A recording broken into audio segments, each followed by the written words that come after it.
got to do that in a long time. I'm officially called the Agency Operations Committee to order. I am not the permanent chairman. I'm a stand-in again this time.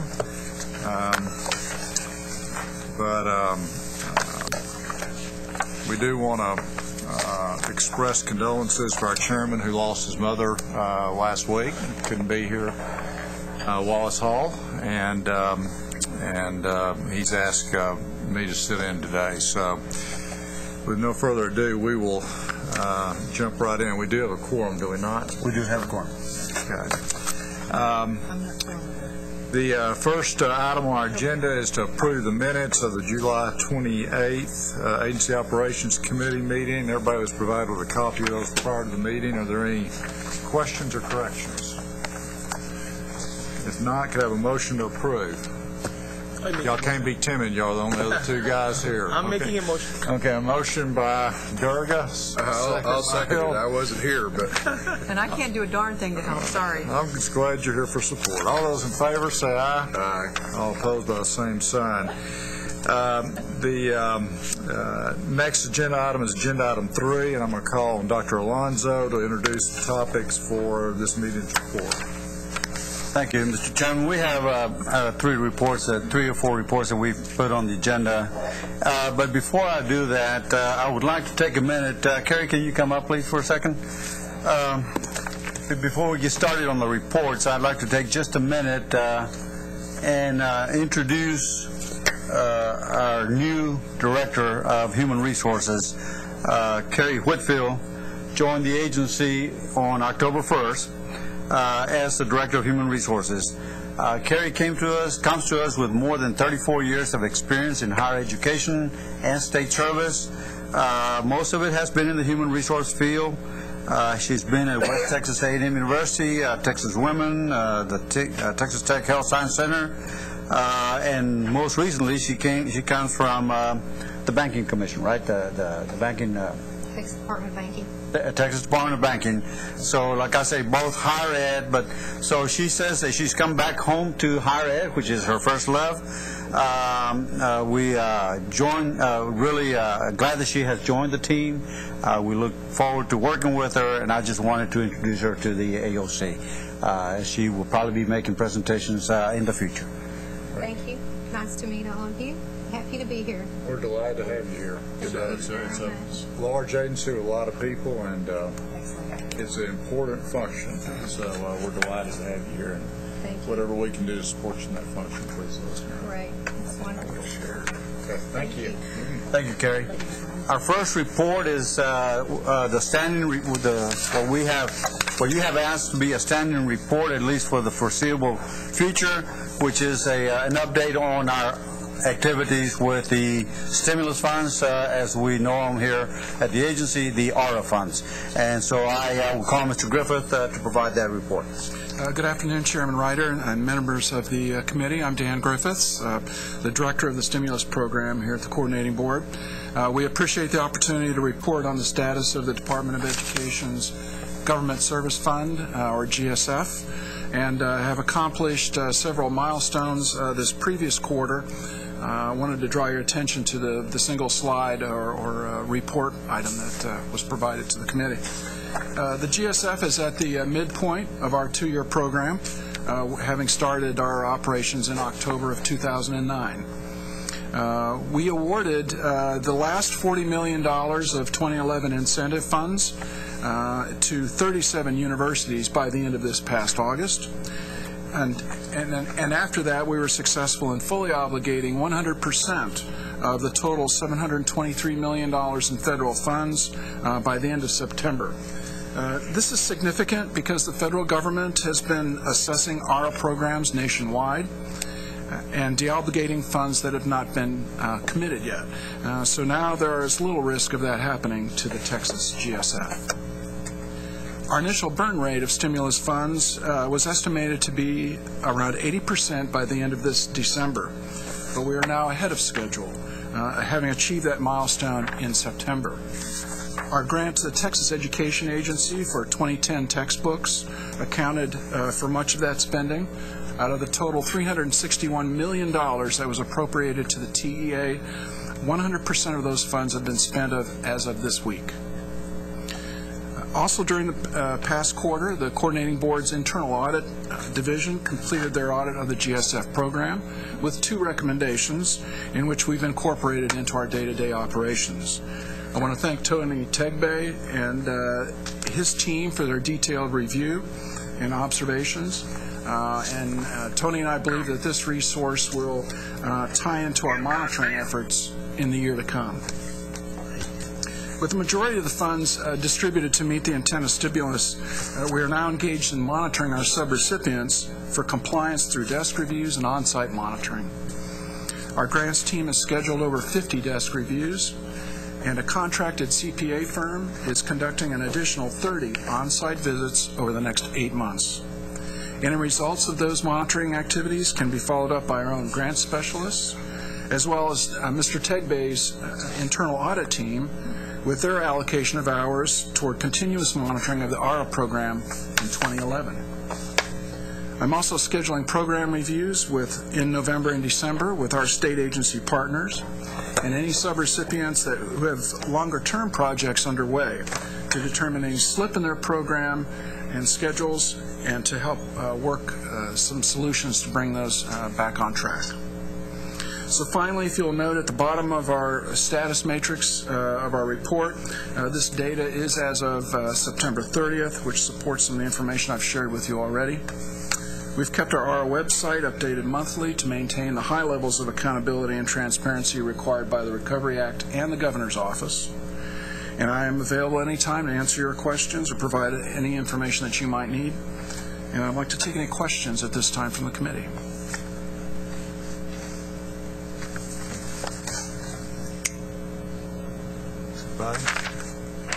So Dan, our burn rate right now is, you thought it was going to be 575, and we're at what now? Is it? As of last week, we're about 592 million. So okay. We'll probably punch through at about 600 million probably by the end of October. Okay. And you had also mentioned y'all are going to be looking to see if we've had any slippage anywhere. Are we seeing that anywhere yet? No, not really. Actually, we have 100 of our subawards already planned for closeout. So as the universities and the state agencies spend all of their money, we're closing those programs out. That relieves them of their reporting and administrative obligations, but still keeps them tied to their grants through the end of the program period. So what's left after they spend all of their money are some of the longer-term projects that are taking place at both the state agencies and some of the universities. Some examples of that are the downward expansion at A&M Texarkana. We have several rural health medicine programs with Texas Tech Health Science Center. And even Texas State University San Marcos has river systems monitoring projects, long-term projects that we want to keep a handle on. So what we've done is a survey of all the burn rates at all of the institutions on all the awards, and we're going out and looking at anybody that has spent less than their 50%. We're going to go out and meet with them and find out, if there's any issues and what we can do to help them. So if we're halfway through the program, we're looking at a 50% burn rate right now, and we're staying on top of it. Good. Thanks. Any other questions? Mr. Chairman, the 575, out of that 360, that was for textbooks. That's correct, with a TEA. That was a Section 25 appropriation by the legislature directly at TEA, and those were allocated just for 2010 textbooks.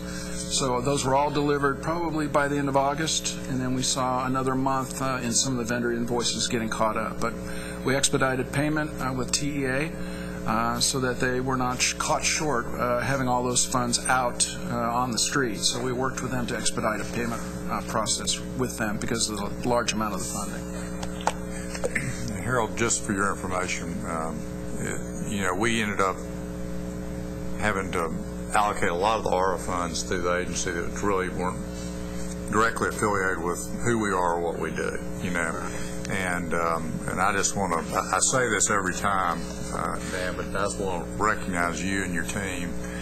And because you know, it was a issue for a while that we had great angst over and worried about to make sure that we stayed on top of it. And you have, I know, eased my mind and all of us who were here when we first did it. So, Well, I appreciate that. We appreciate it. So. But I just wanted to underscore that point. I have heard from officials in the governor's office, including Mike Morrissey, that the coordinating board is doing an excellent job administering these funds.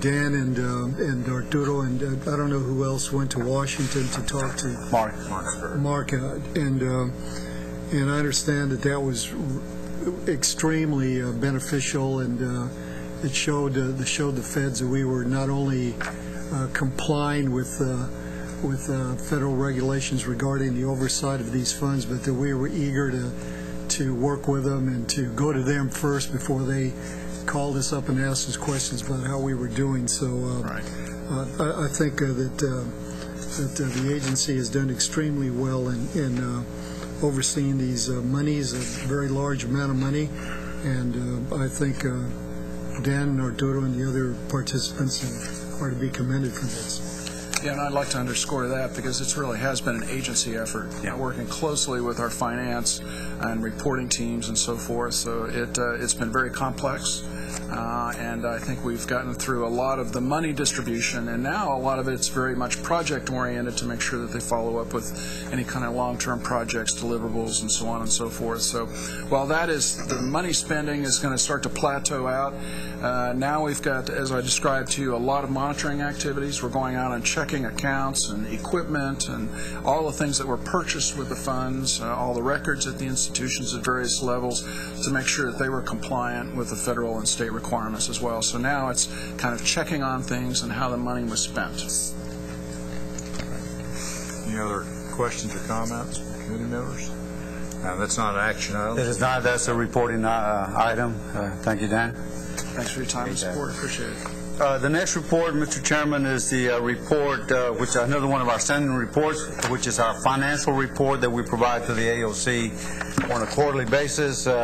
We had previously sent out an electronic version, but today we also have a hard copy here at your places, printed out in color for ease of reading.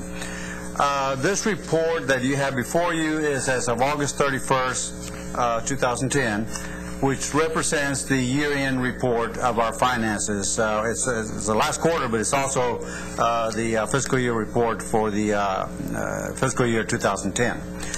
Format for this report, as I have reported previously, is both at the summary level and at the detail level.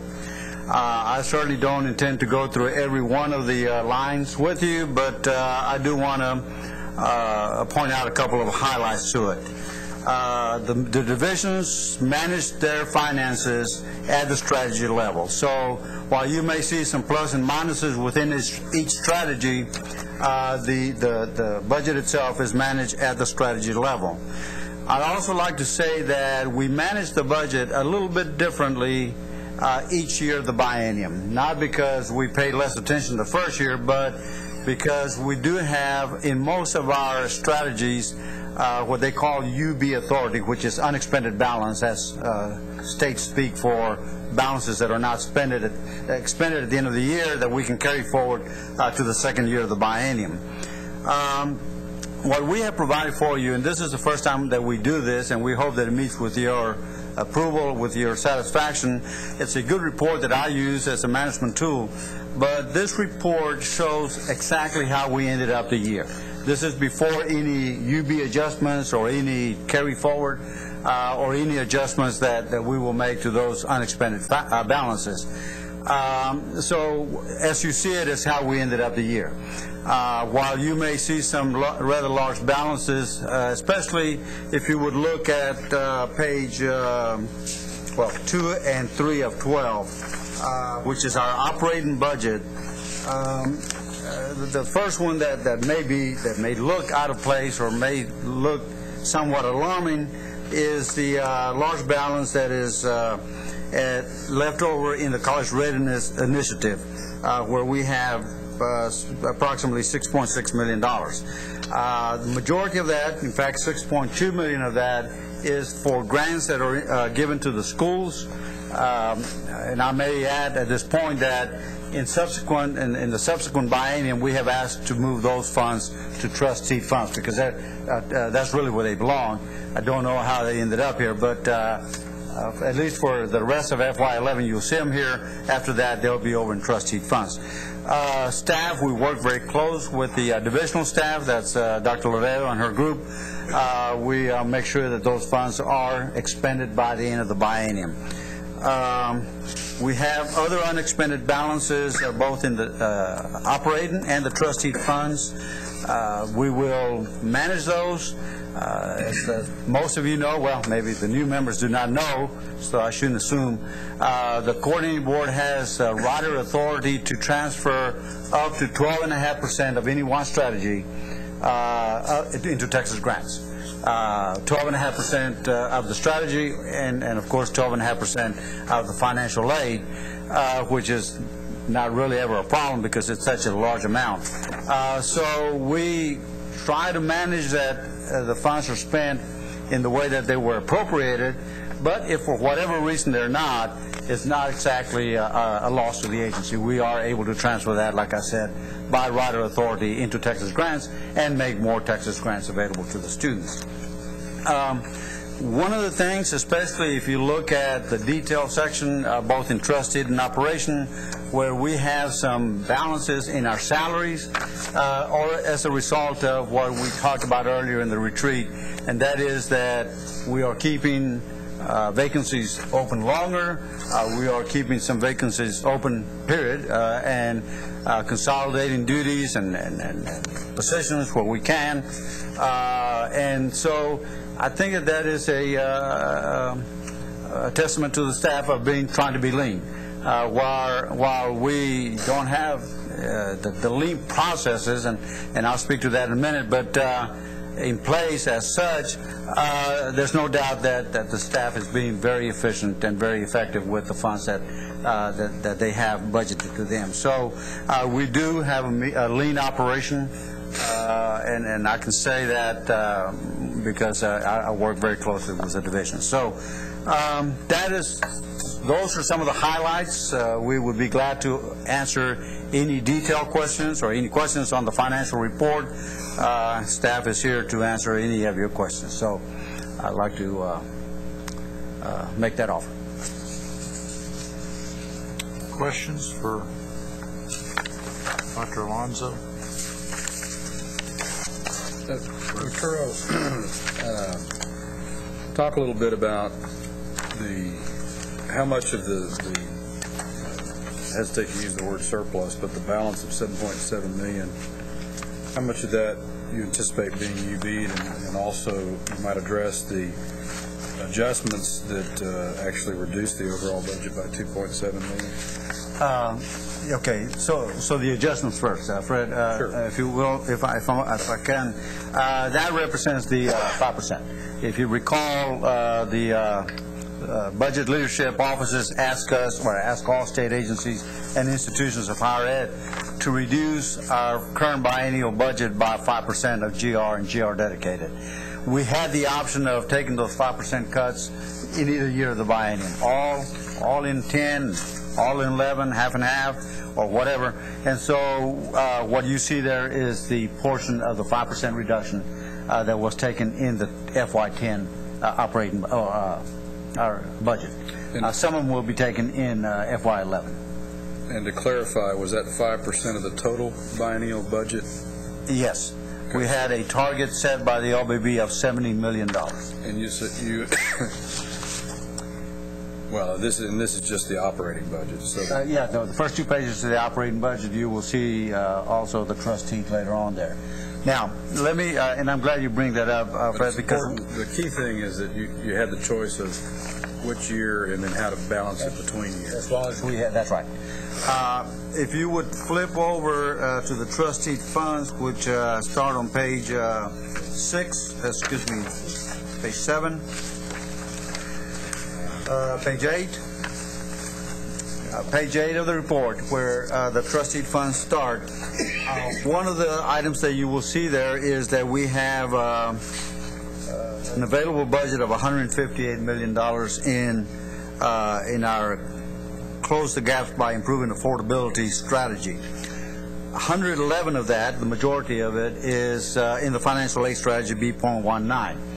You will recall that when we submitted our 5% reduction plan to the leadership offices, they came back and they asked us to hold back $60 million of financial aid, as they call it, hold it in abeyance pending the legislature convening in January. We are hopeful that it will be released, but that represents that 60 million of that $100 million represents that money that we're holding in abeyance. Of the 111? Of 111, right.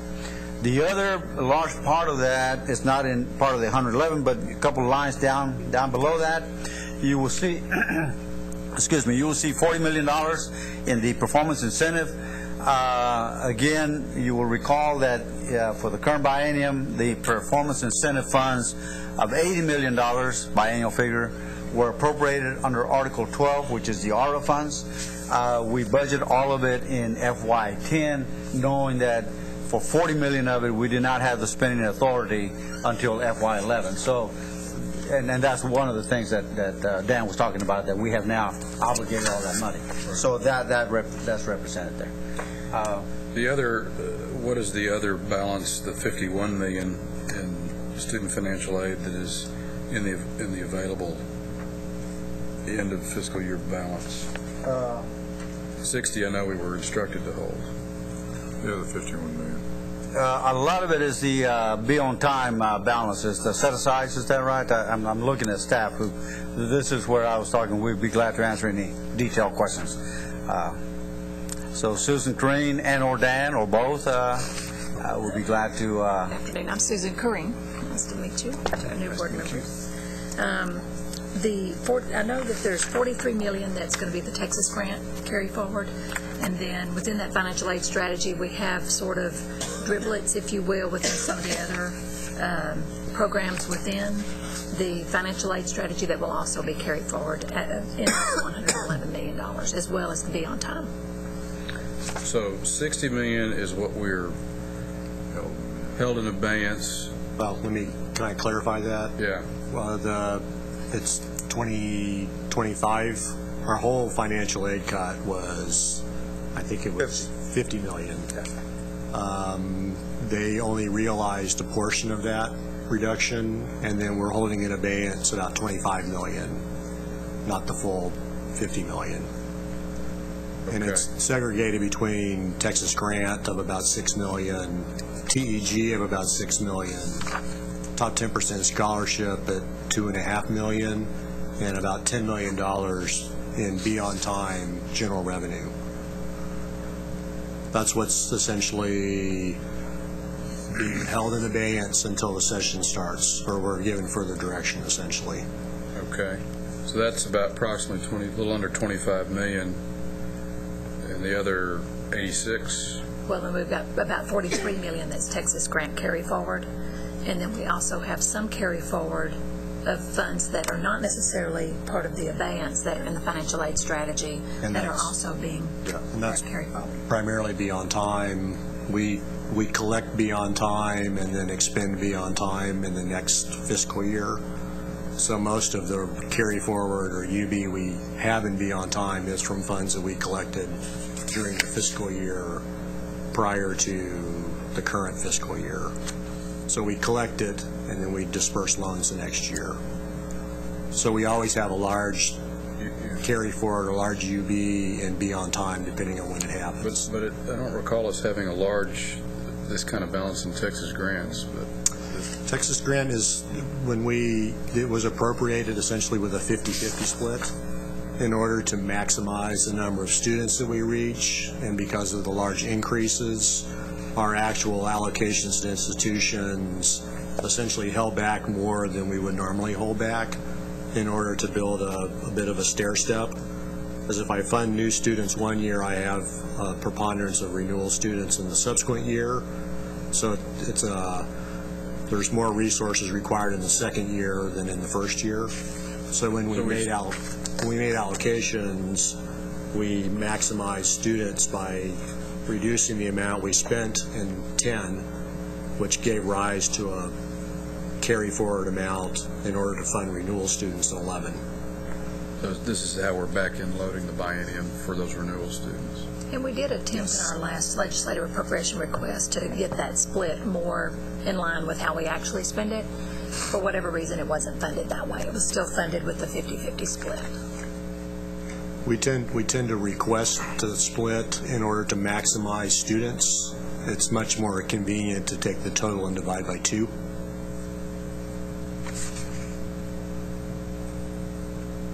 And one thing to keep in mind, this is the first year, kind of going in, this is at 8/31.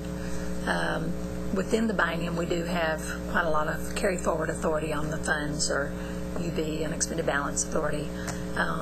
It becomes a little more critical going into this year, where on many of our funds, we do not have carry forward between the bienniums. So this is sort of the planning year, if you will, with, being able to expend kind of between the 2 years. So staff do have some more flexibility within the biennium to do that. Again, you won't see this type of carry forward between a biennium, or you shouldn't. Right, at the end of the biennium, right. Yeah, at the end of the biennium. Yep.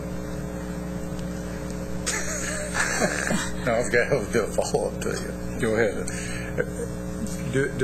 Do our outside constituents, and this may be a shallow question, I mean, because I'm the same with Fred, I don't ever remember seeing us having this big balance in Texas grants there.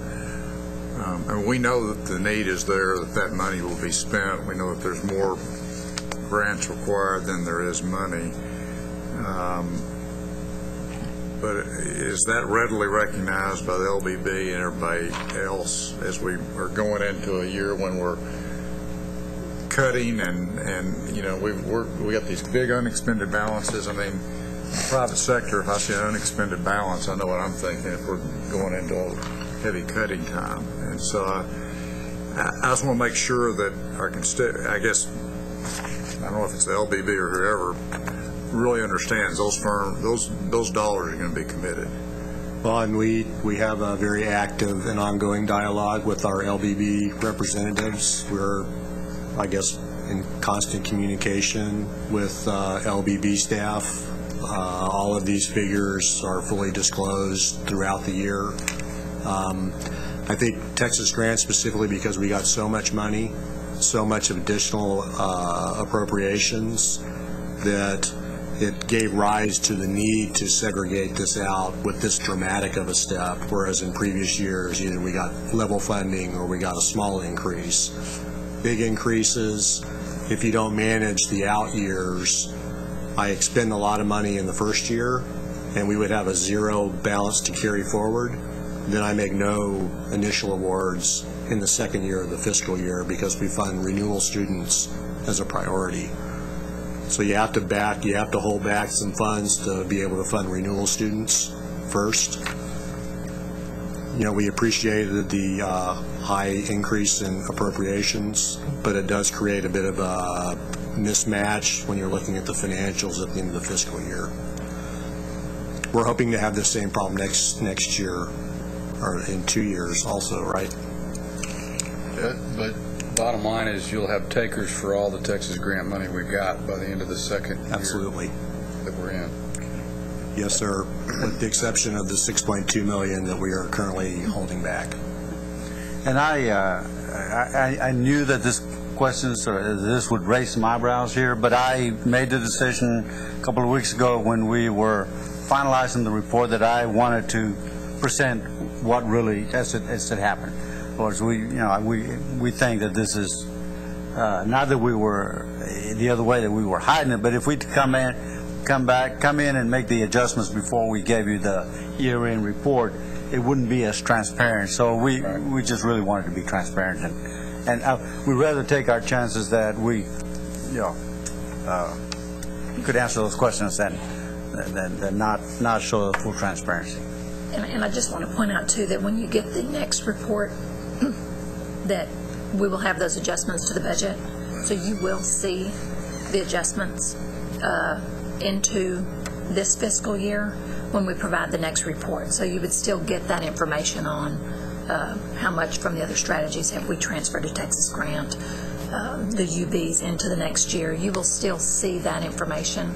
It'll just be in this fiscal year's reporting on the adjusted sheet. Technical question here. Does UB apply only to funds carried forward into a new biennium, or do you UB from year to year? It depends. Of course. Program by program. It is program by program. But the majority of them are within the biennium. That's correct. From year 1 to year 2.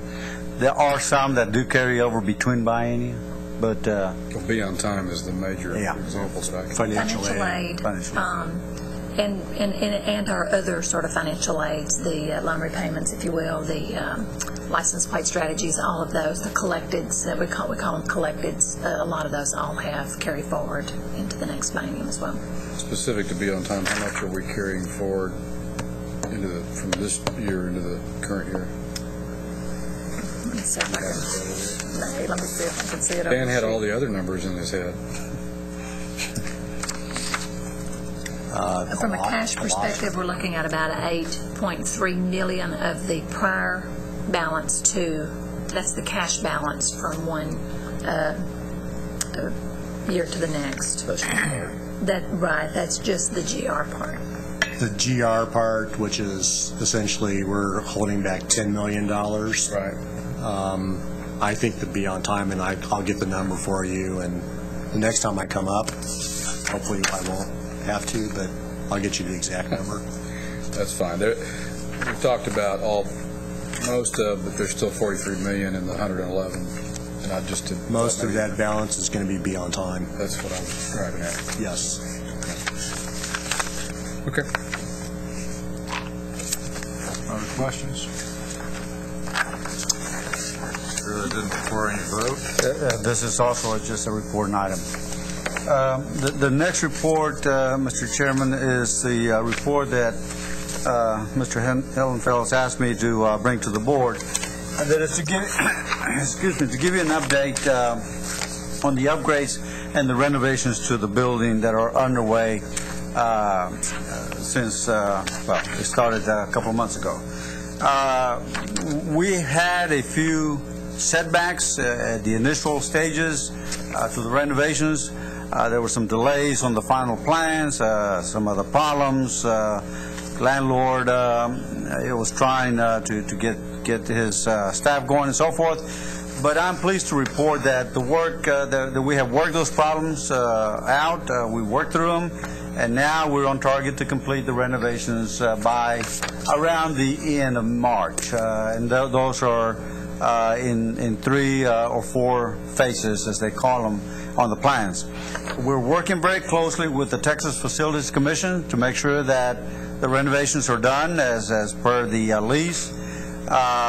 We're working also very closely, and I think I feel obligated, at least from a fairness standpoint, to express our appreciation to the firm of C.B. Richard Ellis, who for their involvement and their support during the construction period. You will recall that CBRE is a third-party vendor that the state contracted with to help us identify, negotiate, and finalize the lease agreement. And they were very instrumental in the negotiations and coming up with our favorable terms and the upgrades that we now see. And so technically their responsibility ended when the lease was signed and the board voted on it. But to their credit, they have committed to a continual involvement, and they said that they will be here until the last renovation is complete. We're very grateful to Kristen Peterson from their staff. She has been of invaluable assistance to us in managing the renovations. She is an expert on space planning, and we have greatly benefited from her involvement, and I really want to publicly and make it part of the record here, thank CBRE for helping us there. One of the major improvements to the building includes the relocating of the boardroom, where it will eventually be down on the first floor. And part of that relocation to the first floor is a revised or renovated boardroom, and I'd like to show you a couple of slides. They're not the best pictures that we could come up with, but hopefully you can see this is going to be a permanent fixture instead of staff having to set out the tables for every board meeting, every committee meeting. This will be in place at all times. What you see there on the left-hand side of the screen is the board seating area, as the audience will be seen from the audience side. This whole setup will be on a raised dais platform. Not because you asked to be raised above everybody else, but It's like the Supreme Court. yeah, well, so like the Supreme Court. I guess it come in about when I'm going out. March, we have a few months. The biggest advantage to that raised dais is that we will have all the wiring underneath. You won't see the stuff that you see here in the middle of the tables. We'll be able to be more efficient with all the microphones, all the wiring, and so forth under that dais, and it will allow us for that beneath the floor wiring. You will also see on the next slide that throughout, and we have an item coming to you here momentarily for the purchase of this furniture, we will see you see a depiction of the workstations. We think it's going to add a lot to the building. It's going to look nice, neat, clean, hopefully efficient as we manage our workspace. We will have either an 8x8 cubicles, they don't call them cubicles now, they call them workstations, I believe, or system furniture, or a 7x9, depending on where they are. And so again, we're excited about this. We continue to work closely with the landlord, and as I mentioned before, with CBRE representing our interests with the landlord. We meet with them on a weekly basis, every Tuesday morning, I believe it is, or Wednesday morning, and we continue to monitor it, and it's some exciting times. We're looking forward to that. Arturo, are you and I sitting in some of the chairs that are being considered for this one was put in Whit's place, and he immediately said he didn't like it, so he gave it to me. I got one too. I kind of like this one here, though. There's three. There's one that Elaine is sitting on, I like this one that you're sitting, and then this one that we're considering as part of, if you go back to the first slide, Mary Lou, the board will be sitting in. So, well, the board and the people presenting. So, we wanted to have a test run. So, any comments or feedback on the chairs will be appreciated. If you want to play some musical chairs, we would be glad to. I've already offered mine to you. Immediately following the committee meeting, we'll How have sharp is that point that Fred will be sitting at? If we shove the table a little bit, will it jab him? Or? Fortunately, the table does not move. It looks a little dangerous. It looks like It does. like one of those shooting galleries at the amusement park. At least you're the furthest target away. Any questions for Arturo? I asked him to put this on here, so I appreciate it. The size of the boardroom will be same size, or bigger or smaller? The total boardroom? Yeah, total size. Susan, do you know that answer? I mean, I don't know. I guess approximately the same, but it's going to be laid out. It's going to be longer. The table is going to be in one corner, and as I said, it's going to be permanent. It will allow for the lighting and the webcasting capabilities to be upgraded, and it just have a better feel to it. So, about the same size. I don't remember one thing about the energy efficient building. Are we going to make this energy efficient building? Are we going to get the tax credit or no? Because there's a lot of tax credit being offered now. We had a lot of bulbs like this in my office. We changed all the bulbs. The amount of money that we spent on the bulb, we are getting more money back from the state or the energy credit. Are we doing that? I suppose that there are some, I'm trying to look at my schedule here, where they are. One of the things that we found out is they go around painting the areas where it's not going to be renovated, is that the colors of the walls came out a little bit darker than what we had thought they would. But depending on the lights that they put on there, it's it's really going to look good. I don't know if the owner is availing himself of those tax credits, Durga. So can we get the credit ourselves? No, because we're just leasing the building, and it's what they call a turnkey lease. He's paying for all the utilities, as opposed to what we're doing now. What we were doing up through July, whenever the lease ended, June 30th, I guess. We were paying for our own utilities, but now it's all turnkey, and the rate that we negotiated includes all utilities, janitorial, security, everything. So Are there escalations in that? There are escalations. I think they're tied to the CPI, and that's a standard clause on all state leases. And I think it's half of the CPI for the year. I wasn't ready for that question, but there are. There's no incentive for us to pursue those energy efficiencies because of the structure of the lease. There'd be incentive to the landlord, perhaps, or if we had negotiated that as a way to reduce the rent rate on the front end, there might have been some incentive. Maybe we can still get 50-50 deal going with them. If they save $1, they can give 50 cents back to us on light bulbs.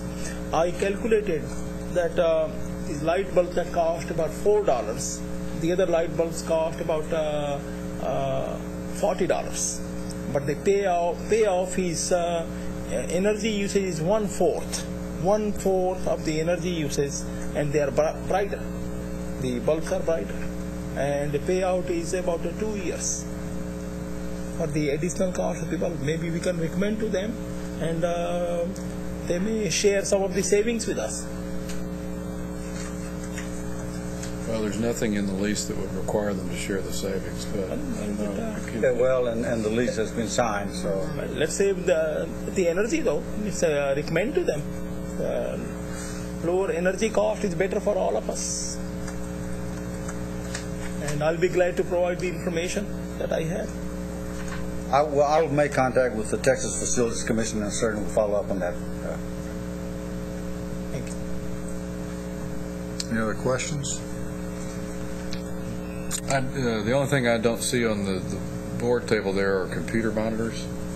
I've noticed a lot of public agency boards have gone to, instead of all this paper, having everything And in fact, we are looking at such a program for the board with us. Other things that have come up, it's kind of taken a back seat, but we're certainly looking into that. What we had in mind was laptops, and so we'll be able to plug the laptops in there, and then have the board members come plug their laptops in the, but not permanently fixed computer monitors. We were looking at laptops. It'll be all iPads by then. Or iPads. But we have looked at a couple of programs that I believe a few of the institutions are using already, and so we're certainly moving towards that. as long as it's extremely user-friendly technology that doesn't require a whole lot of technical expertise to find the information. We'll try to keep it simple. Okay. One more report, Mr. Chairman. And this one also, Fred had asked me to give a report to the board. And this is on our lean processes. All of you, well, I shouldn't say all of you. I keep saying that, but I forget that we have some new board members. Most of you have heard me speak of the Culture of Excellence initiative that I have been pushing for almost from the first day that I arrived at the agency. I periodically reported to the board as we implemented this culture of excellence in a systematic way. We have made great strides, and much progress has been made in the last 3.5 years, and we are very pleased with the progress that we have made. but as I keep reminding staff, while we are pleased, we should never be satisfied. And so those of you that have seen my depiction of culture of excellence will remember that I selected 4 pillars to build our culture of excellence initiative on those 4 pillars. And one of those pillars was continuous improvement, which is often referred to as a CI. So you'll see that term quite a bit. I am convinced, I have always been convinced that continuous improvement is absolutely necessary to keep the momentum going towards achieving that culture of excellence. And so for the last year or so, the staff and I have been working on identifying some specifics that I feel will take us to the next level of excellence. We engaged an external firm out of San Antonio. We identified several projects that we can work on that will utilize lean processes, which will enable us to operate in a leaner way, more efficient, more effective, and we went through a formal process of identifying several projects. The one that we came up with, and these projects will utilize the concepts such as Six Sigma, Kaizen, others that have been proven to yield results. And so we have identified a process that we think is worthy to be our first one, to be our pilot one. And it is an improved system for deploying human resources throughout the agency. We feel that it will produce a streamlined project management system, improve our documentation of time and effort, which is required by federal grants, and will be required more as we get into more federal grants and contracts. But most of all, it was a process that we have heard from the other divisions in Dr. Gardner's side of the house that they really would like to tackle that. They came to us and they said, we want to be part of this. We want to be able to know how to deploy the resources, how much time we're spending on different projects and so forth. And so we chose that as our first one. Now, because of our state procurement guidelines, we are required to competitively bid the services. And to that end, we have developed an RFP running through our general counsel. We are getting ready to send it over to the Comptroller's office, and we hope to have it in the open market very soon. I believe that there's a timeline in front of you. It's a blue and red page that kind of identifies our steps. Once we move through the competitive bid process, we hope that we can quickly move to contracting a firm that offers us the best price, launch our processes of implementing a lean system in the agency. I'm convinced that once we become familiar with the processes and the concepts of lean, as some of you are familiar with, that we are going to be successful, that is going to prove something that will be a good success story for us. And as Chairman Hellenfels has asked me, we want to set the tone for the rest of the state. We want to say that we're leading by example. And so we're looking for big things in this initiative. We're excited. I'm excited. Surprising what excites a CFO, and that's one of them. But I really think that we will see some great results. And so that's where we are. We'll be glad to respond to any questions. Arturo, is this RFP best value type of contract delivery, or is it basically it's based on hard bid is what we call it? It's a combination, I believe, and we have developed the scoring matrix for it. It's the best value with certain points for the processes and experience and so forth. I don't have the details. I don't have the RFP in front of me. But, of course, it also some consideration for the price. Sure. Just in my experience, there are a lot of things in my industry that, I drive home the point of lowest cost is the key criteria, but in our experience, this was not one of those areas. And we're fortunate that the state several years ago, it used to be that it was strictly a lowest price. Recognize that best value sometimes is not necessarily the lowest Right, price. and I So- knew that was available to you, I just didn't know how this was being crafted. And who is our point person on this RFP? I've asked Dan Griffith to head this for us right now as we begin to wind down from the ARA, as you heard him report. We both have a little bit of experience with that. Of course, I will be very involved in it, but on the day-to-day basis, I've asked Mr. Griffith to do that. Thank you. Any other questions? Okay. Conclude your report. That concludes my report, Mr. Chairman. Okay, we're going to move on into the rest of the agenda item. First item under the agency ops is consideration of adopting the Commissioner's recommendation, I think it's 4A, to the committee for authorizing staff to issue a RFP for selection of an underwriting pool for the calendar years 2001, 2002. Dr. Alonzo. I'm sorry, 2011, 2012. Okay, thank you, Mr. Chairman. In 2008, the board conducted or issued an RFP for underwriting services upon the advice of our financial advisors, First Southwest. Based on that RFP, the board selected a pool of qualified firms to serve as our underwriters for the sale of loan bonds in 09 and 10, and allowed the board to sell its bonds using what they call the negotiated sale method. The terms of the selected pool, the one that you selected last time, expires on December 31st, and what we are requesting is authorization to issue the new RFP, with plans to bring the recommended pool to the January board meeting for approval. We hope again that we get some good candidates, and we will be glad to answer any specific questions. Both Mr. Dan Weaver and Patrick Kershaw are here to answer any specific questions.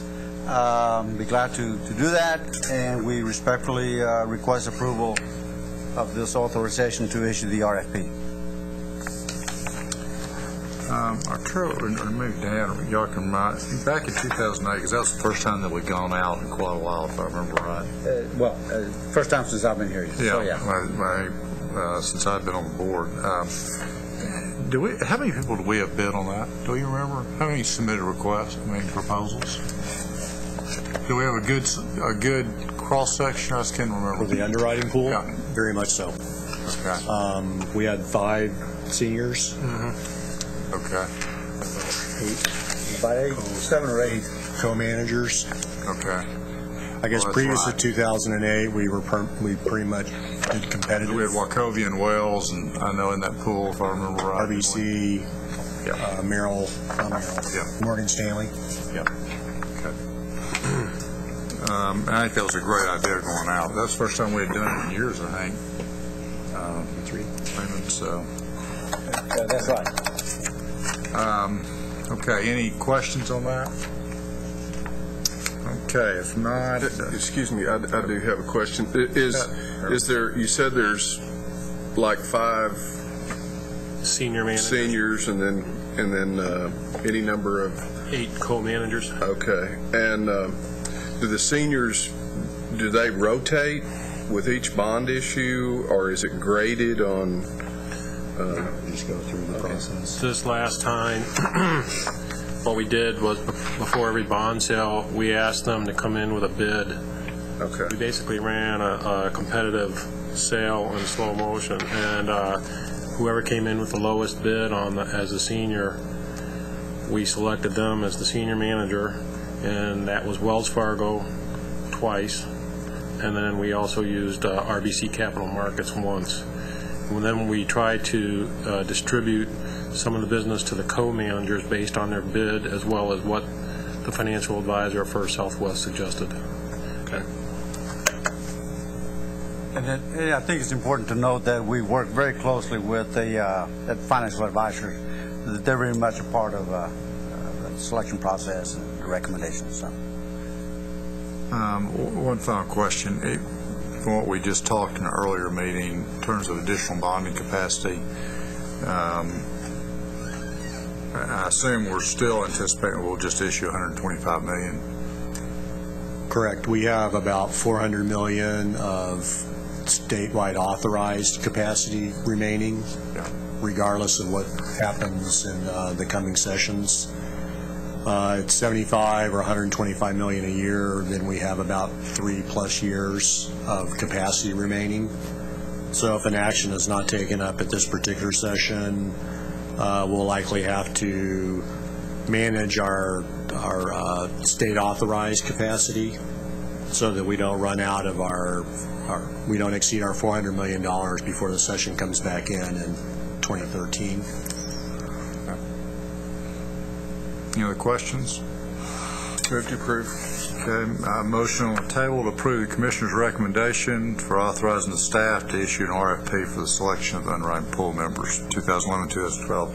Mr. Hahn, can I have a second? Mr. Durga. All those in favor say aye.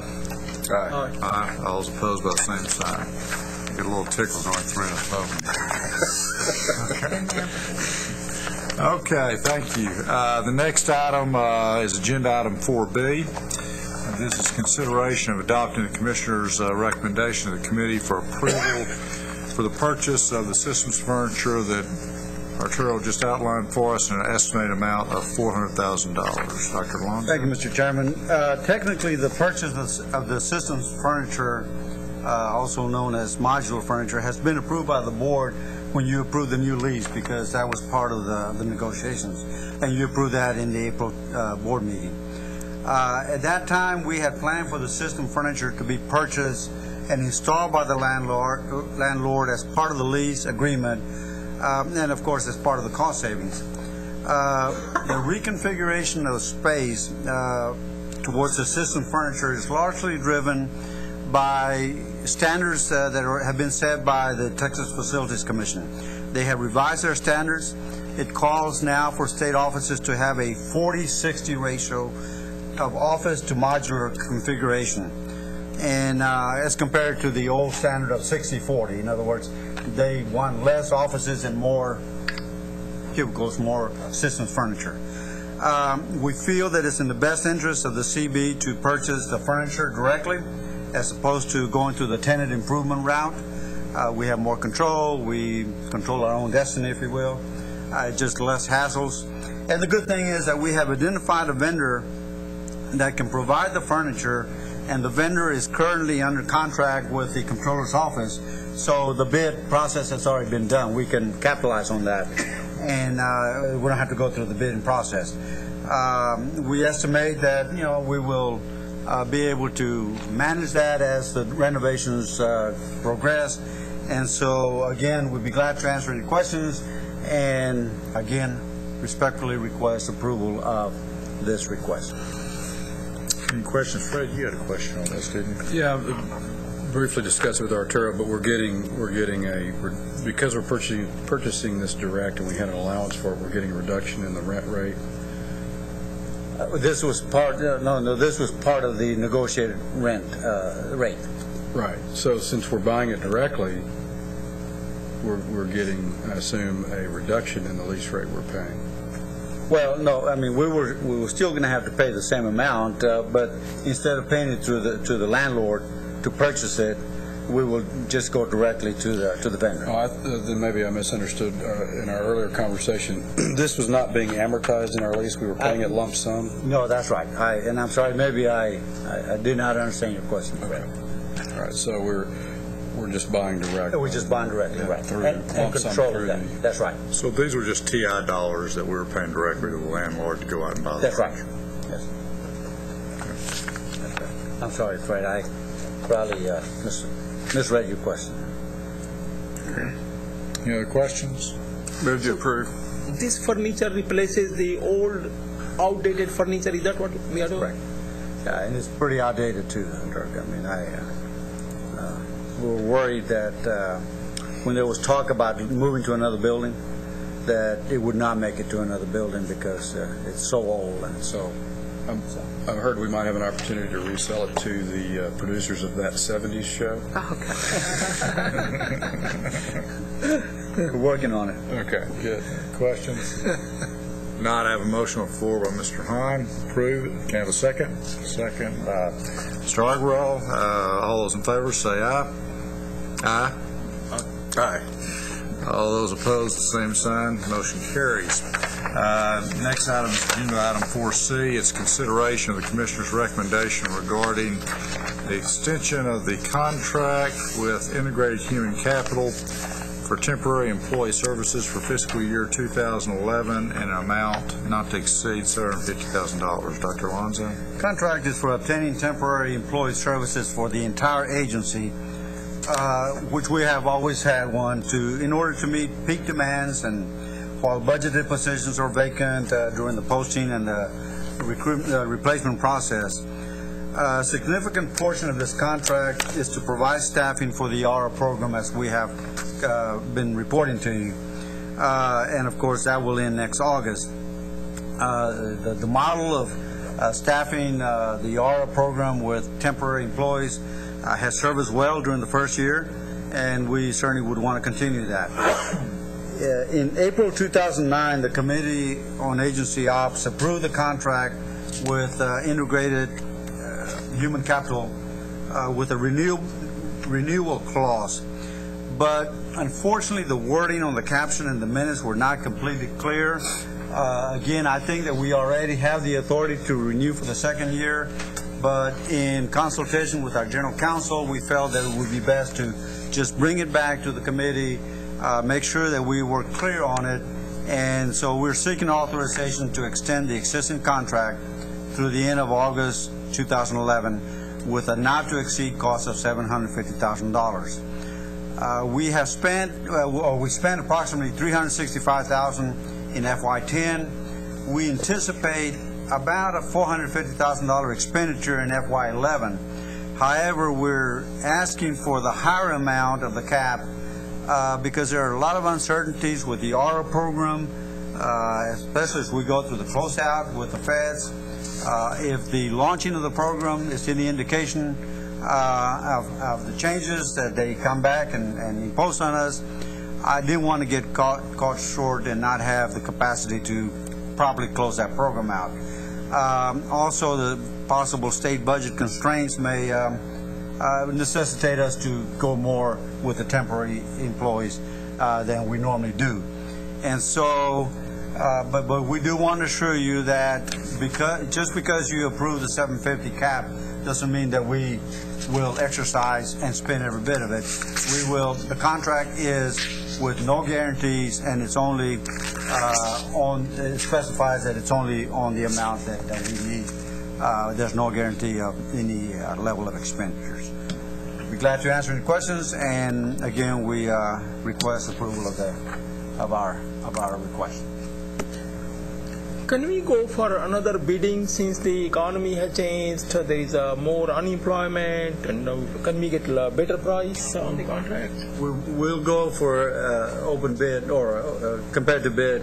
We are not just going to renew this was, like I said, this was the second year of the contract. So, like I said, I think that how I read the previous action, that we had the authority, but since it wasn't clear, I thought I'd bring it back and make sure that. But yes, we will go out on bid for the next biennium. So we are not going to renew with this company, IHC. We are not going to renew with them. We are going to go out for bid and renew with the new lowest bidder. Is that correct? No. For FY11, we will renew, and that's what we're requesting, permission to do that. And then when this contract ends on August 31st of 2011, well, actually before that, we will come and ask permission to go out an RFP for a new contract and possibly a new provider. Why don't we go for a new bidding now? Because the contract is not very clear with them. So no, the contract is clear. I think the action or the agenda item that I brought to the AOC in April is what was not clear. That's why I'm bringing that back.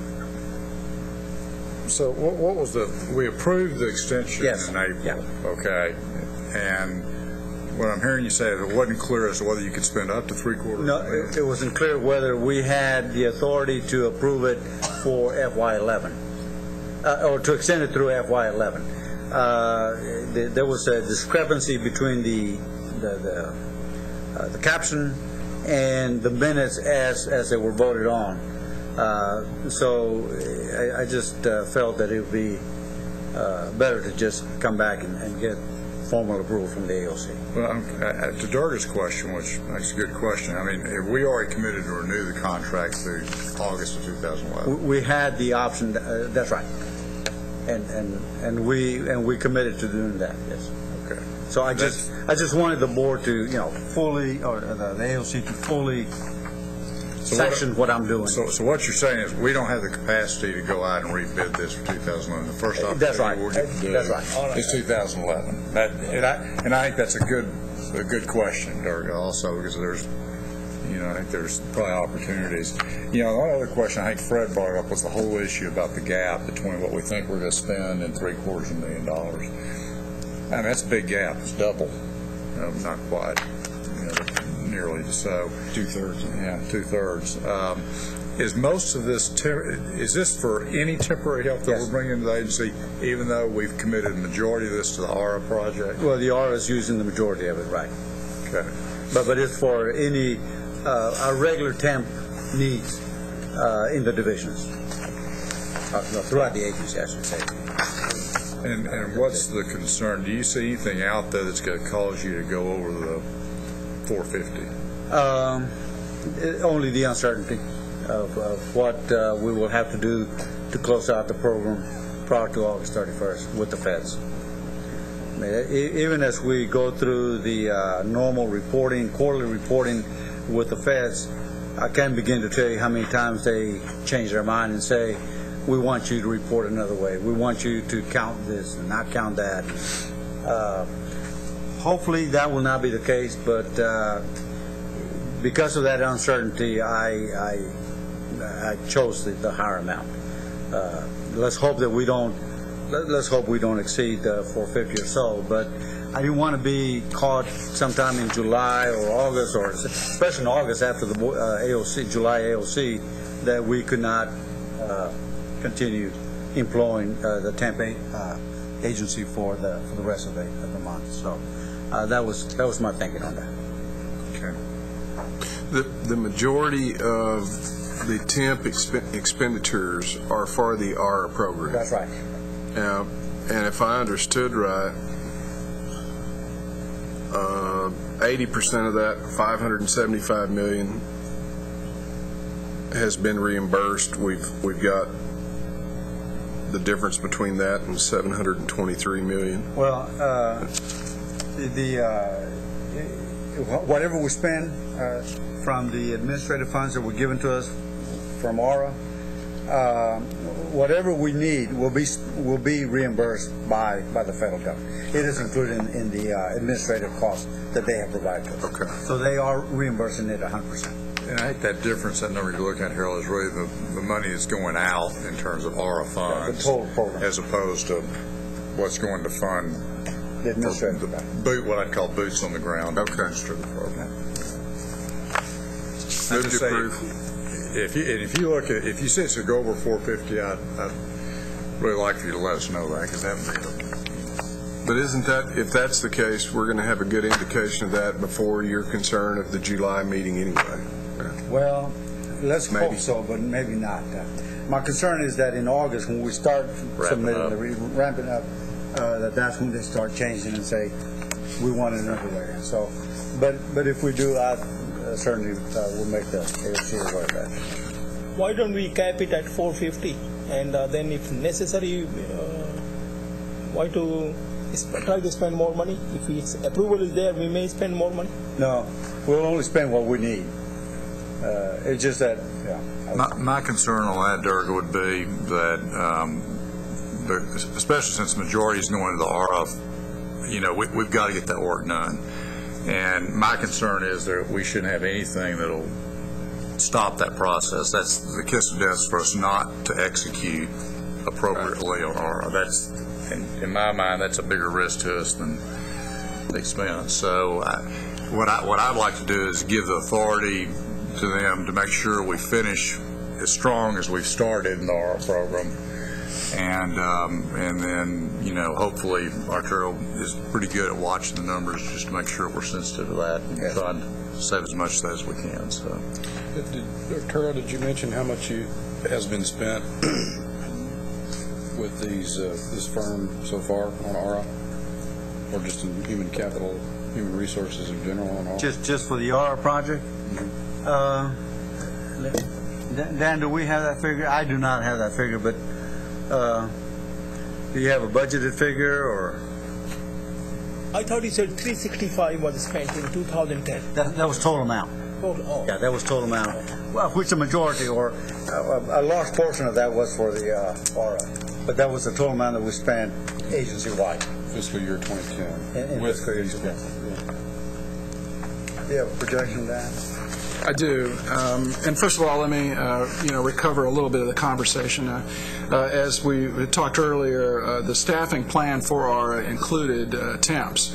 And we've been very fortunate out there in the open market to attract seasoned grant specialists from other state agencies, including UT, to come aboard and work for us on this assignment. So we've been very fortunate in that regard.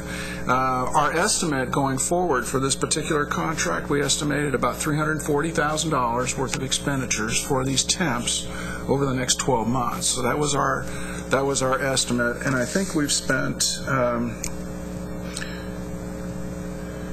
close to about $78,000 this past year, but that was us ramping up to the staffing that level that we've got now.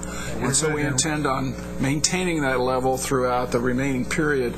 You may recall also that I mentioned that we're going through a lot of monitoring processes and so forth. So we're really hedging on being able to see this program to its end, complete all the reimbursements, all the project closeouts, all the monitoring activities required by the Fed, and then when we get to the end of the program period, as Arturo was talking about, be able to go through a successful closeout and get this program shut down.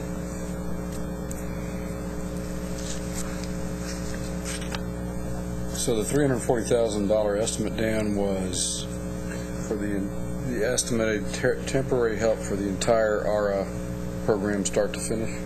No, that is for 5 FTEs starting September through August of next year. So it's FY11. So it's FY11. The year the win. The year right before, with that 78,000 or so, you recall we didn't start ramping up till about January. Right. So to answer your question, I think, Fred, is they're expecting 450 of that 340. They're expecting to be ARA money. Yeah. Isn't that what I'm hearing you say? 340, that's correct. 340 of the 450. Right. So the other is going to be normal temp work within the agency. That's correct.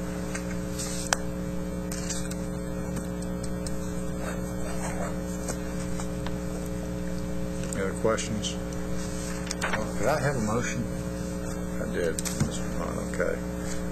Motion by Mr. Hahn. Do I have a second? Second by Durga. All those in favor, indicate by saying aye. Aye. All opposed by the same sign. Motion carries. Thank you. Thank you, Dan.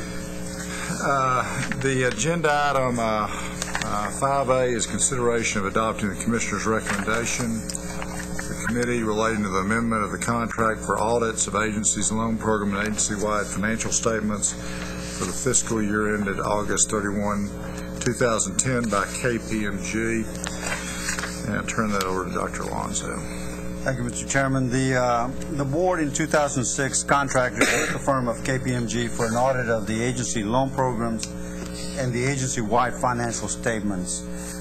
What we're bringing forth to you is a request to approve amendment number 8 to that contract, which I believe is the last year of the last exercise clause that we can exercise to extend the audit services for auditing of the FY10 fiscal year.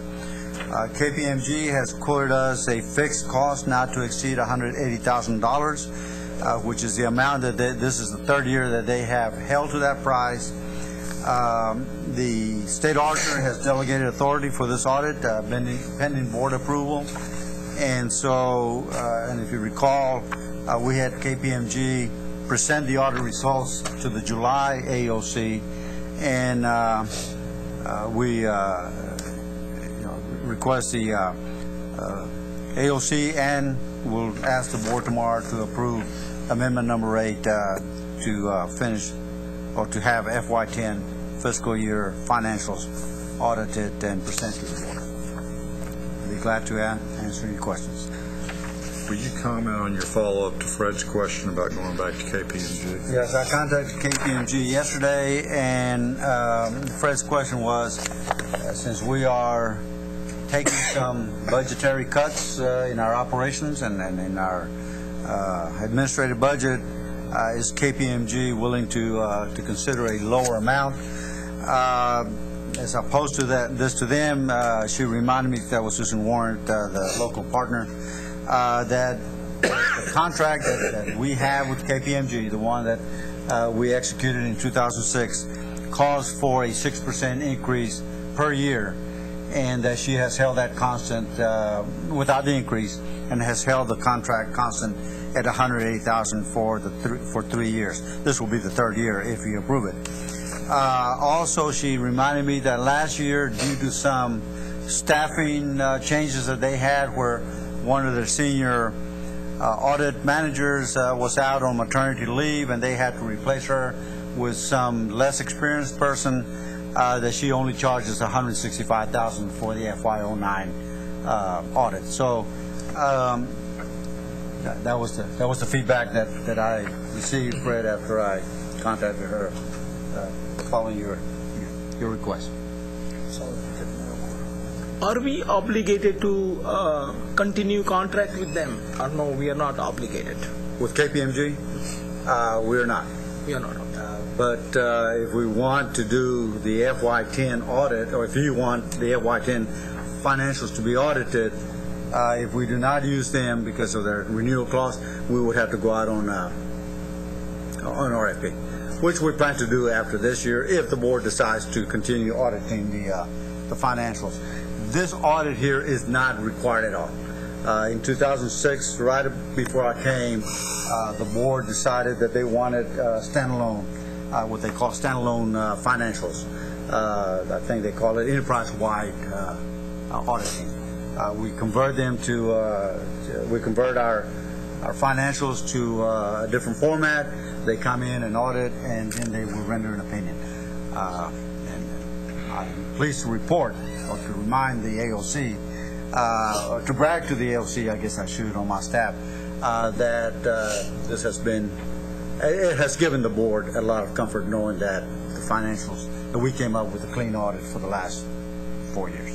So, there's been no material finding in 4 years? No. In fact, the last report, there were no material findings and no recommendations and no management letter.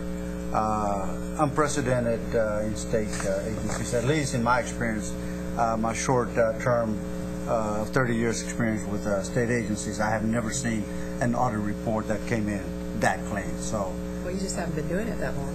Yeah, I guess I need to do it another 30 years, Elaine. So how long ago did we start this audit? 2006. And before 2006, no audit was done? No. No external audit. No external audit. Only the statewide audit. And I think that's a good question, Dirk. I think for us to look at it, I will tell you, at least the last time we took a vote on this at the board level, there was pretty broad consensus that we want to continue with audit. I don't want to speak for the board. It'll come back up again for a vote next year when we look at it. I would say that getting competitive bids, I think, is a good idea. I think this year would be a very difficult year to do it in, because to bring a new set of auditors in, do a brand new audit in a year that we're in session it was an amazing, when we did it in 2006, it was a huge commitment of internal resources to get it done. We're glad we did it, but I'd say if we were to do that, I'd rather see us do that in an off-session year, just from my past experience, and looking at how much time and commitment it takes if we were to select a new auditor. Because there's just going to be a lot of grounds up work with a new auditor, is what I'm saying. So, typically with professional services, not just accounting or auditing, as y'all know from your own experience, there's a balance between wanting to be sure you're getting competitive fees and having some continuity in services. So every 3 years is kind of required to take the low bid on something like that. Not necessarily required to. right. But you do. I think it looks good if we put it out for bid from time to time. We had pretty good responsiveness when we put this RFP out. We took it out in 07, in 08, I believe it was. Yeah, 2 years And ago. I'm guessing, because I don't recall exactly, but I think we had at least 10 responses, you recall? We actually issued an RFI, a request for information. Right. But we had a good response on that, didn't we? That's correct. We have about 10 responses. Yeah, about 10, that's my recollection. To the RFI, including KPMG. And an RFI was just to get information so that I could bring a kind of a comparison to the board. I think you all had asked for, something that you could kind of look at apples to apples comparison of various firms, but was not an RFP. I think the last time we went out on the RFP was prior to my coming to the coordinating board, which is in 2006. Whatever it was, I do remember it had a fee comparison, which is what we really wanted. Yes, yeah. But I do think we ought to go back out with that same type of analysis. I just don't know if we would really move it in a session year is what I'm saying, I mean, I'd ask you that, Arturo. No, I think so, and I think you're right, Whit, and if the board, if it pleases the board, we request that we continue with KPMG for this one last year. Well, I mean, we may continue with them again, but after a competitive bid.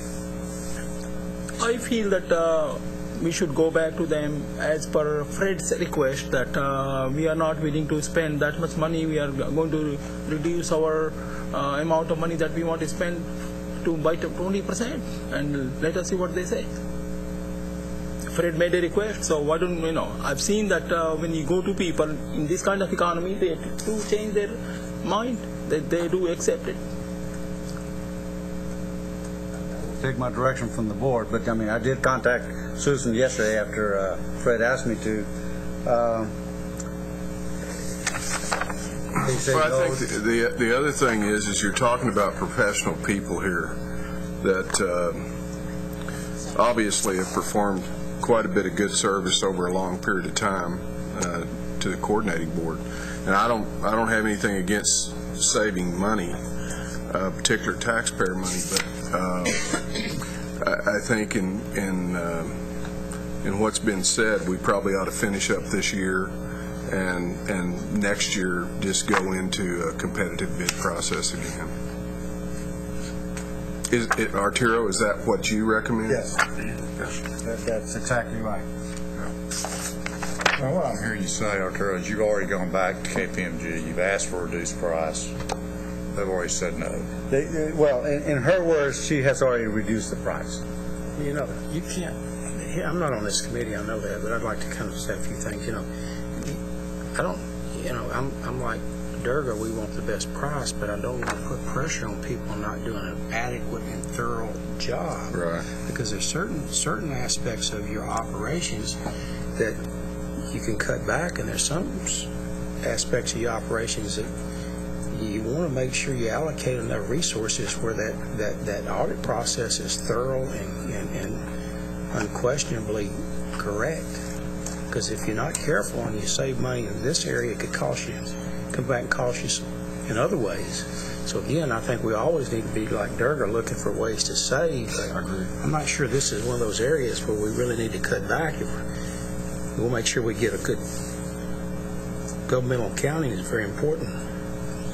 No problem. I guess we'll go with it. I mean, I'm not. We're probably. I mean, I obviously, we just Durga asked them to share the 5% pain that we had to implement this biennium. We're talking $9,000 a year. It's not a lot of money. But looking forward at the next biennium, you're going to have a list of qualified firms whose reputation and liability require them to do a quality job no matter what. Yeah. And then, if you're comfortable with that short list of that caliber of firm, then it's absolutely all about fee. So, And I think there are times, even when you're getting a good job from somebody and you've used them for a number of years, it's not a bad practice simply to change, just to make a change for the sake of a change. I mean, but I'm not saying every year. But every once in a while, I think it looks good on the part of the agency that you say, that we've used these people 5 years, we're pleased with them, they've done us a good job, but we're just changing for a while. I'm willing to go with it, but I have seen that if you go to 3 well-reputed firms, the price variation can be as much as 50 to 60%. One company may quote, give a proposal of 10,000, other may give 20,000, third may give 15,000. Same caliber, same kind of work is done. I've seen it all the time. Competitive bidding is a good way to go. Of course, I do understand what Dr. Golden is saying, so I have no problem. I'm willing to, accept it. Any other comments or at all? Okay, could I have a motion? Do I hear a motion on the table to approve KPMG at the contracted fee of $180,000? I'll make a motion. Motion by Durga, second by Harold. All those in favor indicate by saying aye. Aye. All those opposed by the same sign. Motion carries. Thank you. Thank you for the good. I think what you heard is that we definitely want to go back out next year. Okay. Yes. At least 5%. Yeah. Okay. So, I think it'll be a good time to do it. Okay, let's, agenda item 5B is consideration of adopting the Commissioner's recommendation Committee for approval of the internal audit annual report for fiscal year 2010, and Mr. Tony Tigby. Good afternoon, Mr. Chairman, members of the board. Item 5B is the report on internal audit annual report that we are required by law to submit every year to the State Auditor's Office, LBB Governor's Office, and the Sunset Commission. We have prepared the report according to the guidelines set by the State Auditor's Office. And basically, the report that you have this year contain most of the items. There are things that we had presented to you during the year, especially since you had approved the annual report for FY011 and the risk assessment that we provided to you in July. So much of the package there is just a repetition of information that we have presented earlier on. Page 1 of the report is an update on the status of the FY010-11. This was an update as at the end of August, and we provided on pages 2 and 3 explanations for some of the differences between the estimated hours and the actual hours. And the explanations are basically those explanations that we had offered during the quarterly update that we have discussed during the year. And pages 4 to 15 is a copy of the internal audit peer review report. That is also a component of this annual report that we are required to present every year. So you will see this particular report every year until we do the next peer review, and that will be in the year 2013. Then from page 16 to 58 is a list of internal audit report that we had completed during the year. What we do here is just extract those audit recommendations and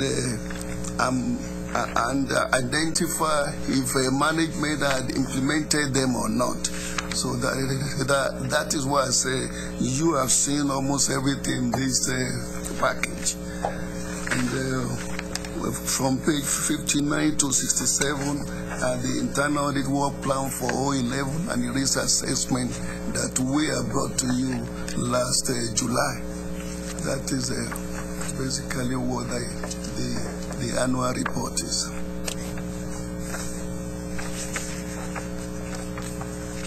Questions for Tony?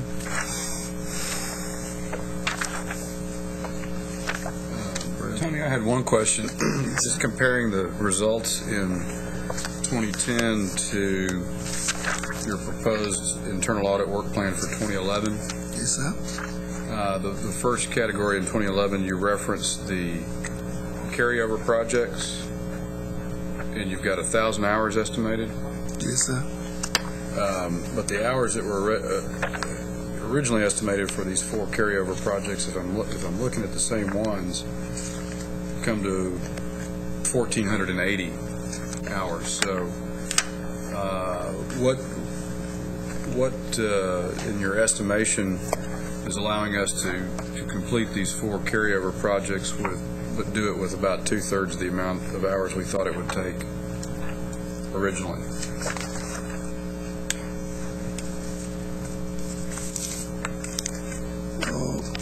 At the time that we did the FY 011, it was because we are changing our sampling methodology that will allow us to spend less time instead of spending 400 to 500 hours. If everything works well, we should be able to do them for around 250 hours. That's why. So specifically, what have we changed in our methodology between last year and today? I mean, what have we changed, Tony? What we were doing before was we were taking a large sample that we will choose those samples based on the expectation that if we come across any finding, we will be able to extrapolate. And in order to extrapolate, you are required to test at least 100 samples. So with the new methodology, we can choose less than 100. So that is why we call down the hours.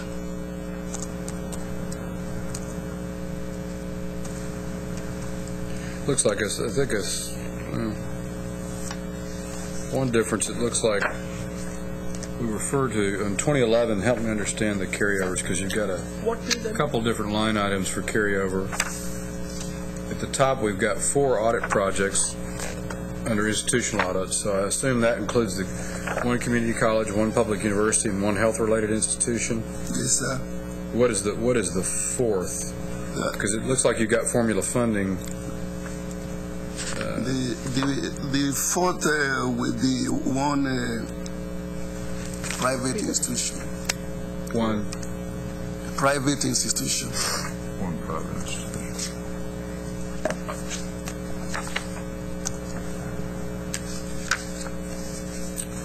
And the formula funding, which we had estimated at 280 hours, which was not done in 2010 and is a carryover, that you've got in the agency operations section, and it's now estimated at 360 hours. So that one you've actually increased your estimate on. Am I yes, sir. Tracking this correctly? Yes, sir. Yes, sir.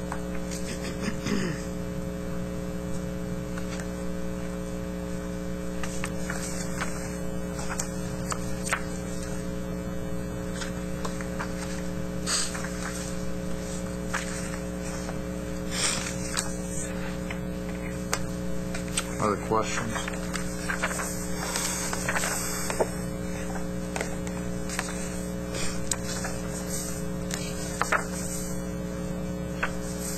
I guess the only thing I'd say is,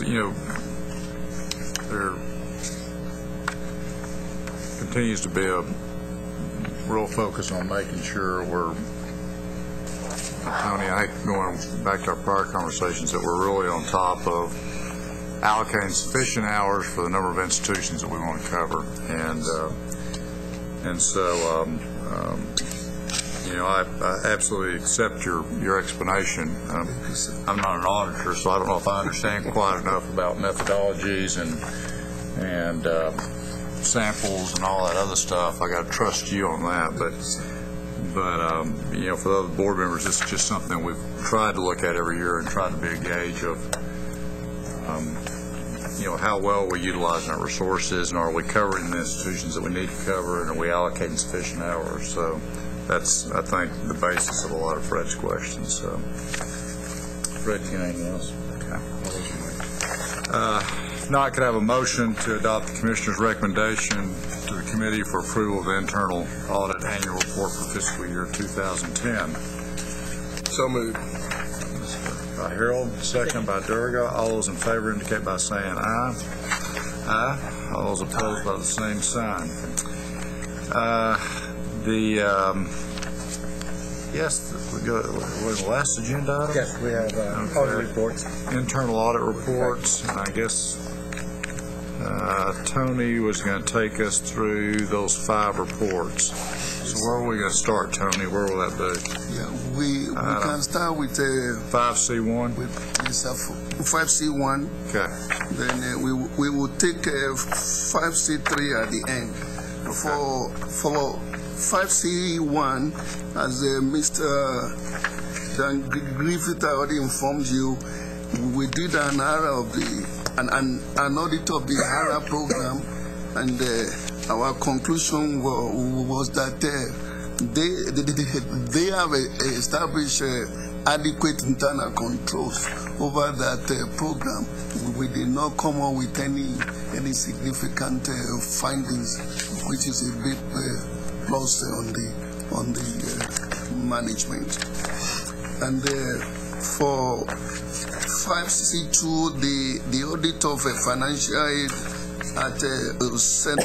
Mary's University, our conclusion was that the institution could comply with all the relevant coordinating board rules and regulations for award of financial aid during fiscal year 2009.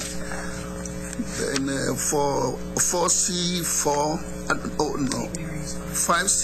and 5C5, management. St. Mary's, they were the private institution for 2010 then, that we were talking about? This was a part of the old, yes sir. Okay. Yes, sir. That's fine. Go ahead, sorry.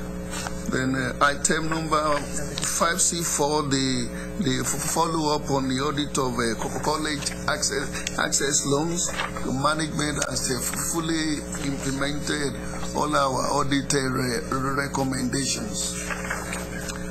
Item 5C5, follow-up on educational degree of TCAB staff.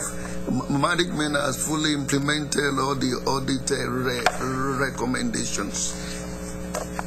And the last item is 5C3, which was the audit of the financial aid at Jarvis Christian College.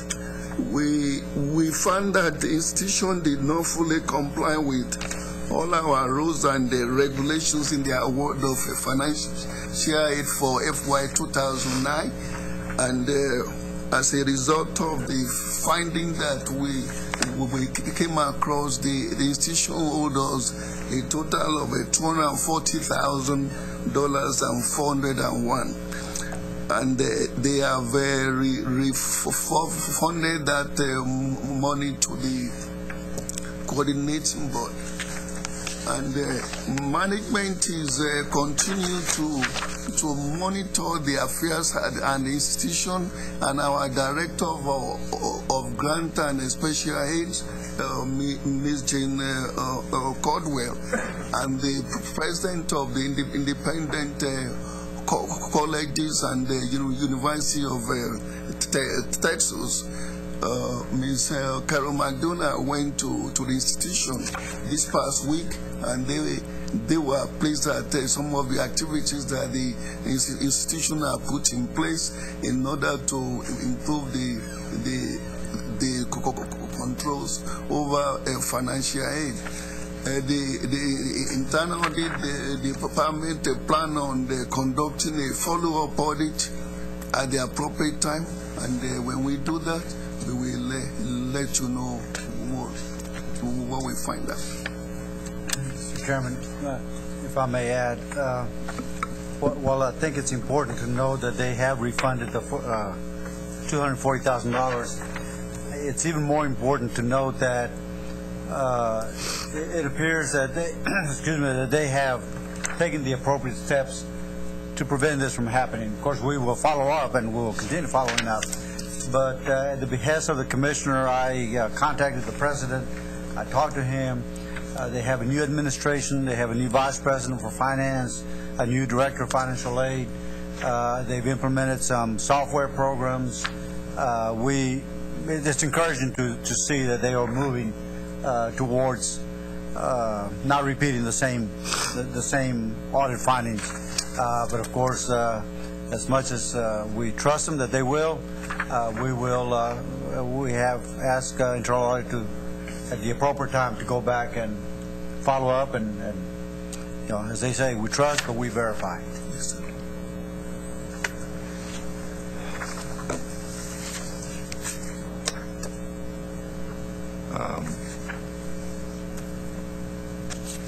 One, Tony, thank you for your work, because that's what you're. This is exactly why the function's there. This institution's my backyard, so you know, I just want to make sure that this is a huge gap. You know, it's a huge gap. I mean, I don't know if I can remember seeing this large gap in the time I sat on this committee. So I just want to make sure that we really have a follow-up to make sure, because, you know, there's been a new administration up there in Jarvis for, I mean, the president's been there for the last couple of years, if I remember right, because I've been up and visited with him before. He told me he'd been there about a year. It was a year. He came from, I think he came from, had been TCU some, and he's a really a fine individual, but I just want to make sure that, I'd like to make sure that we're following up on this quicker than the normal process. And we need to do that as a favor to the institution, you know, to make sure that they've got the internal controls set up so that this doesn't happen again. In a time when financial aid is under such intense pressure in this type of budget year, you know, we made that very clear to them.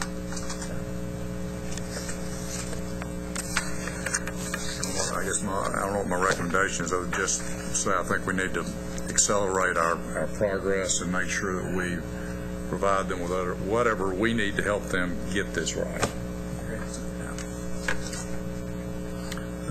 I think didn't we talk to I-Cut people as well about this issue? Yes, we did. I talked to them, and then she and Jane went up there and personally visited with the president and his senior staff. So yes. And Carol is very concerned. She shares your concern when, you know, when I talked to her, she pledged that she would do everything to convey that this is not acceptable. Even if we were flush with money, I don't think it's acceptable. No. Yeah, it's the public money, so. But when you're not, some programs are more at risk than others. Exactly. Is this the first time we have found out this kind of problem with them, or this has happened before? To my knowledge, this is the first time. Is that right? Well, since I've been here, I don't know. Yes, sir. This is the first time.